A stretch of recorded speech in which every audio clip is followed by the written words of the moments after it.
अभिप्रेरणा के सिद्धांतों की। इससे पहले तक की क्लास में हमने देख लिया था कि अभिप्रेरणा क्या होती है, अभिप्रेरणा की परिभाषा क्या होती है, अभिप्रेरणा चक्कर क्या होता है। यहाँ तक अपनी पहली क्लास में हो गया। आज क्लास में हम बात करते हैं अभिप्रेरणा के प्रकार कि अभिप्रेरणा के कौन कौन से प्रकार होते हैं। तो अभिप्रेरणा के मुख्य रूप से दो प्रकार माने जाते हैं या दो प्रकार होते हैं। कौन कौन से होते हैं? तो आज के बात किसकी करेंगे? अभिप्रेरणा के प्रकारों की। तो मुख्य प्रकार कितने होते हैं? दो होते हैं। कौन कौन से? सकारात्मक अभिप्रेरणा बोले या आंतरिक अभिप्रेरणा या बाह्य अभिप्रेरणा या नकारात्मक। तो अपनी सबसे प्रभावशाली कौन सी होती है? आंतरिक या सकारात्मक अभिप्रेरणा वो क्या होती है? सबसे प्रभावशाली होती है, क्योंकि इसमें क्या होता है कि बच्चा स्वयं की इच्छा से कोई कार्य करता है, स्वयं प्रेरित होकर क्या करता है? किसी कार्य को करता है, और ऐसा करने से क्या करता है? वो अपने लक्ष्य को शीघ्र ही क्या कर लेता है? प्राप्त कर लेता है। यानी कि अपनी जो सकारात्मक, अपनी जो धनात्मक है, अपनी जो सकारात्मक या अपनी जो आंतरिक अभिप्रेरणा होती है, इससे बालक की रुचि अभिरुचि के साथ क्या किया जाता है? जोड़ा जाता है। तो क्या अपनी सबसे पहले कौन सी है? सकारात्मक या यांत्रिक अभिप्रेरणा। पहले अपनी कौन सी अभिप्रेरणा के प्रकार में, मुख्य प्रकारों में पहला अपना कौन सा है? सकारात्मक अभिप्रेरणा बोले या आंतरिक अभिप्रेरणा बोले, दोनों एक ही बात है। तो यह क्या है कि इसमें इच्छा शक्ति, संकल्प शक्ति व रुचि को क्या दिया जाता है? महत्व दिया जाता है। नेक्स्ट कि इसमें बालक स्वयं की इच्छा से किसी कार्य को करने के लिए क्या होता है? प्रेरित होता है। यानी बच्चा क्या होता है? जब अपनी स्वयं की इच्छा से क्या करता है? कोई कार्य को करता है, तो बच्चा क्या होता है? आंतरिक रूप से अभिप्रेरित होता है या सकारात्मक रूप से क्या होता है? अभिप्रेरित होता है। नेक्स्ट अपनी जो सकारात्मक जो अभिप्रेरणा है या जो आंतरिक अभिप्रेरणा है को अधिगम के तत्परता के नियम के साथ क्या किया जाता है? जोड़ा जाता है। यानी कि अपनी जो सकारात्मक या अपनी जो आंतरिक अभिप्रेरणा होती है, उसे अधिगम के तत्परता का जो नियम होता है उसके साथ जोड़ा जाता है। कैसे जोड़ा जाता है? जैसे मैं बात करूं कि एक बालक को पुस्तक लाकर दी जा सकती है, लेकिन उसे पढ़ने के लिए क्या नहीं कर सकते? बाध्य नहीं कर सकते। क्यों नहीं कर सकते? बच्चा जब तक आंतरिक रूप से अभिप्रेरित नहीं होगा, जब तक उसकी उस पुस्तक को पढ़ने की इच्छा नहीं होगी, तब तक उसे हम पढ़ने के लिए क्या नहीं कर सकते? बाध्य नहीं कर सकते। यदि उसे पढ़ने के लिए बार बार टोकेंगे तो क्या करेंगे? बच्चा क्या करेगा? उस पुस्तक को लेकर बैठ जाएगा, लेकिन उसका ध्यान वो पढ़ने में नहीं होगा। तो किसके नियम के साथ जोड़ा जाता है? अधिगम को जो तत्परता का नियम होता है, उससे अपनी जो सकारात्मक या अपनी जो आंतरिक अभिप्रेरणा होती है उसके साथ जोड़ा जाता है।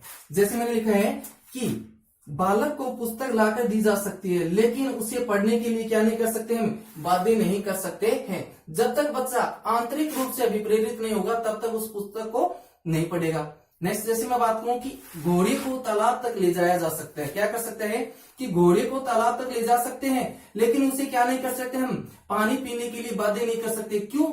क्योंकि उसकी खुद की इच्छा पर डिपेंड करता है कि उसे प्यास लगी है या नहीं। नेक्स्ट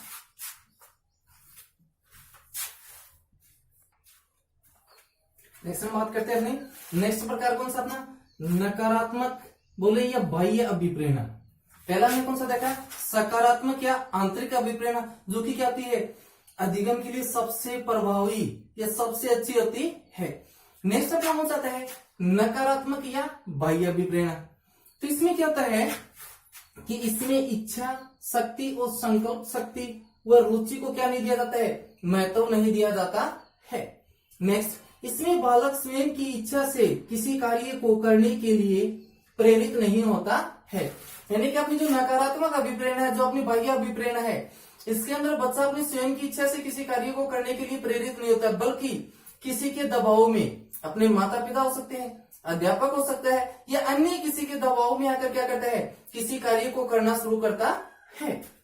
नेक्स्ट नकारात्मक अभिप्रेरणा का प्रारंभ तब होता है जब बालक किसी पुरस्कार और प्रशंसा को प्राप्त करने की क्या करता है? कोशिश करता है। प्रश्न पूछे कि नकारात्मक या बाह्य अभिप्रेरणा का प्रारंभ कब होता है? कब होता है? जब बच्चा पुरस्कार या प्रशंसा को प्राप्त करने के लिए क्या करता है? कोशिश करता है। उस समय क्या होता है? अपनी नकारात्मक या अपनी बाह्य अभिप्रेरणा की क्या होती है? शुरुआत होता है या उसकी प्रारंभ होता है। जैसे मैं बात करूं कि रिट में सिलेक्शन होने पर माता पिता द्वारा अच्छा मोबाइल दिलवाने का आश्वासन देना। माता पिता अपने बच्चे को कह रहे हैं कि यदि आपका रिट में क्या होता है, सिलेक्शन होता है, तो हम आपको क्या करेंगे, एक अच्छा सा मोबाइल गिफ्ट करेंगे। तो बच्चा क्या करेगा, उस मोबाइल को प्राप्त करने के लिए क्या करेगा, तैयारी करेगा, ताकि क्या हो, मेरा रिट में सिलेक्शन हो और मुझे क्या मिले, एक अच्छा सा मोबाइल मिले। स्वयं की इच्छा से वो कार्य नहीं कर रहा, बल्कि किसकी लिए कर रहा है, उस मोबाइल को प्राप्त करने के लिए क्या कर रहा है, वो कोशिश कर रहा है। तो ये अपनी क्या होगी, नकारात्मक या बाह्य अभिप्रेरणा। नेक्स्ट कि नकारात्मक अभिप्रेरणा में आलोचना, निंदा, दौड़ भाग, दंड, पुरस्कार, मान सम्मान, पद प्रतिष्ठा आदि को क्या किया जाता है, शामिल किया जाता है।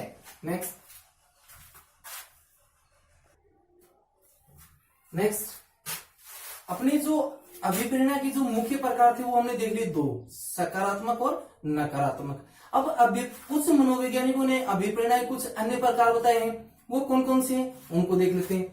तो सबसे पहले कि अब्राहम मैस्लो ने अभिप्रेरणा के दो प्रकार बताए हैं।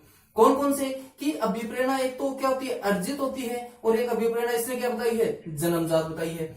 तो अब्राहम मैस्लो के अनुसार अभिप्रेरणा कितने प्रकार की होती है, तो दो प्रकार की होती है। उसने कौन कौन सी, तो कौन कौन सी, एक तो अर्जित अभिप्रेरणा होती है, दूसरी जन्मजात अभिप्रेरणा। तो ये पूछे कि अर्जित अभिप्रेरणा व जन्मजात अभिप्रेरणा किसने बताई है, अब्राहम मैस्लो ने। यह प्रश्न पूछे कि अब्राहम मैस्लो के अनुसार अभिप्रेरणा का एक प्रकार है, तो तीन ऑप्शन अन्य देगा एक इन दोनों में से, तो क्या हो जाएगा, या तो अर्जित अभिप्रेरणा ऑप्शन में, तो वो अपना आंसर हो जाएगा, या जन्मजात अभिप्रेरणा। नेक्स्ट कि थॉमसन ने अभिप्रेरणा के क्या बताए, अब्राहम मैस्लो ने दो बताए, उसके बाद थॉमसन ने कितने प्रकार बताए, दो प्रकार। थॉमसन ने कौन कौन से बताए हैं, कि अभिप्रेरणा होती है वो क्या होती है, स्वाभाविक होती है। अभिप्रेरणा क्या होती है, कृत्रिम होती है, आर्टिफिशियल। एक तो थॉमसन ने क्या बताया है कि अभिप्रेरणा अपने जो मोटिवेशन होता है वो क्या होता है, एक तो नेचुरल होता है, एक क्या होता है अपना आर्टिफिशियल होता है। तो स्वाभाविक अभिप्रेरणा और कृत्रिम अभिप्रेरणा के बारे में किसने बताया हमें, थॉमसन ने। नेक्स्ट गेरिट के अनुसार अभिप्रेरणा कितने प्रकार की होती है, तीन प्रकार की होती है। कौन कौन सी तीन प्रकार, जैविक अभिप्रेरणा, नंबर 2 मनोवैज्ञानिक अभिप्रेरणा, और नंबर 3 पे कौन सी है, सामाजिक अभिप्रेरणा। तो यहां से सीधा सा ये है कि अभिप्रेरणा के प्रकारों के बारे में पूछे, अब्राहम मैस्लो ने कितने प्रकार की, दो, अर्जित और जन्मजात। थॉमसन ने कितने प्रकार की, दो प्रकार की। कौन कौन सी, स्वाभाविक और कृत्रिम। उसके बाद गैरेट ने कितने प्रकार की बताई है, तीन प्रकार की, जैविक अभिप्रेरणा, दूसरी मनोवैज्ञानिक अभिप्रेरणा, तीसरी सामाजिक अभिप्रेरणा। नेक्स्ट हम देखते हैं कि अभी हमने अभिप्रेरणा के प्रकार देखे, अब्राहम मैस्लो के अनुसार, थॉमसन के अनुसार, गैरिट के अनुसार। तो जो कृत्रिम बताया है, जो अर्जित बताया है, जन्मजात बताया है, स्वाभाविक बताया है, तो उनमें कौन कौन से शामिल होते हैं उनको देखते हैं। तो सबसे पहले अपना आता है जन्मजात अभिप्रेरणा या शारीरिक या जैविक। दूसरे की जन्मजात, शारीरिक या जैविक। तो इनमें कौन कौन सी शामिल होती है, भूख है, प्यास है, नींद है, काम प्रवृत्ति है, आराम है। ये सभी क्या होते हैं, जैविक होते हैं, शारीरिक होते हैं, और क्या होते हैं, जन्मजात होते हैं। नेक्स्ट अर्जित अभिप्रेरणा। अर्जित में कौन कौन से आते हैं, अर्जित में जैसे रुचि, अर्जित क्या जाता है, अभिरुचि है, सामुदायिकता है, अभिवृत्ति है, और आदत है। ये सभी क्या होते हैं, अर्जित होते हैं। नेक्स्ट मनोवैज्ञानिक अभिप्रेरणा। नेक्स्ट क्या आता है, मनोवैज्ञानिक। मनोवैज्ञानिकों के अनुसार कौन सी है, जैसे प्रेम है, भय, क्रोध, दुख, सुख आदि। ये सभी कौन से हैं, मनोवैज्ञानिक है। नेक्स्ट सामाजिक अभिप्रेरणा। नेक्स्ट कौन सा है, सामाजिक अभिप्रेरणा। तो सामाजिक अभिप्रेरणा में कौन कौन से आते हैं, जैसे आत्म प्रदर्शन है, आत्म श्रेष्ठता है, स्नेह प्राप्त जिज्ञासा है, रचनात्मकता है, या रचनात्मकता को हम क्या बोल सकते हैं, सृजनात्मकता। नेक्स्ट स्वाभाविक अभिप्रेरणा। तो स्वाभाविक अभिप्रेरणा के अंतर्गत किसे शामिल किया जाता है, खेल को किया जाता है, अनुकरण करना यानी कि नकल करना, नेक्स्ट सुझाव और स्नेह प्राप्त करना। ये सभी किसके अंतर्गत आते हैं, स्वाभाविक जो अपनी अभिप्रेरणा है उसके अंतर्गत आते हैं। कौन से, खेल है, अनुकरण करना है, सुझाव देना है, स्नेह प्राप्त करना है। नेक्स्ट कृत्रिम अभिप्रेरणा। कृत्रिम अभिप्रेरणा कौन सी होती है, अपने जो आर्टिफिशियल जो मोटिवेशन होता है वो कौन सा होता है, पुरस्कार होता है, निंदा होती है, आलोचना करना, प्रशंसा करना, दंड देना।